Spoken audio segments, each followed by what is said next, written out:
Hi, Mara Aragon. Welcome to the vlog. Hello po, Tito Jimmy. Ayan, marami ang na excite, no? Dahil sa sinabi mo doon sa guest mo sa Talk to Me, na willing mong i-voice ko, i-coach si Analing, yung malakas. Yes po, it's an honor po actually na if ever po na mapili po ako ni Miss Analing para audition. Pero it's an honor po to teach someone po na willing din po mag-aral ng voice lessons. I'll try my best po talaga na parang gawin ng effort para po talaga mas gumanda po yung boses ni Analing. Pero hindi mo na yan siya kumanta, di pa? Honestly po, hindi pa po. Di pa pa. So, anong first step pong gagawin? So, halimbawa, si Analing talagang, wala pa talagang alam na anong mga diskarte para ma-improve ka agad yung boses? Kasi, syempre po talaga, Tito Timmy, ang mga song, ang pagkanta po talaga is not an easy feat. Kasi po, talagang madami po kayong pag-aaralan and then madami po may mga techniques po tayong kailangan pag-aralan. So, syempre, magsa-start po muna tayo sa mga pinaka-basics and then kapag po nakapag-adapt na po siya sa mga techniques na tinuturo po saka sa mga basic lessons, pwede na po tayong mag-advance po sa iba po pong level kung saan mas na-discover niyo pa po kung ano yung identity ng boses niya. Minsan napapanood kita, one time parang iniikot-ikot mo sa bangko yung student mo. Kasi po syempre, iba-iba din po kasi tayo ng... Paano ko nahilo?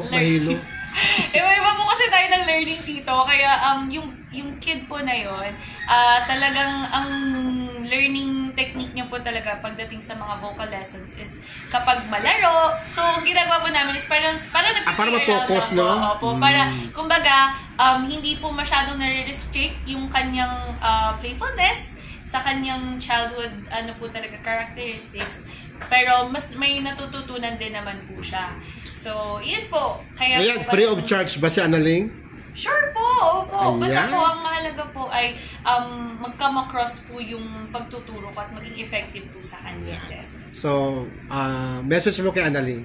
Hi, Analing. It's an honor to meet you and to teach you ng vocal lessons. And I hope that we get to learn from each other and also then ay makapag-inspire din tayo ng mas marami pang mga aspiring singers and also bilang artista.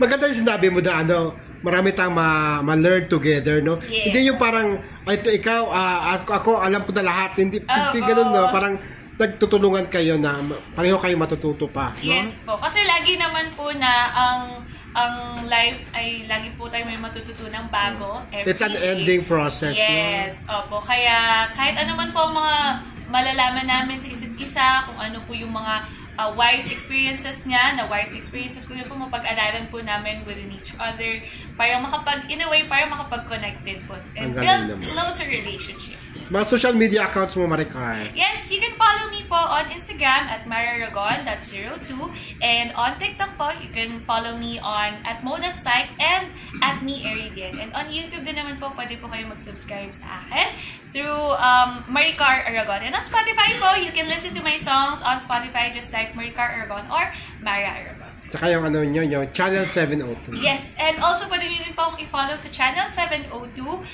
Meron po akong program, musical program po, which is entitled Me and My Music, if you guys want to watch. That's every Saturday po. Me and My Music. Yes, 7 p.m.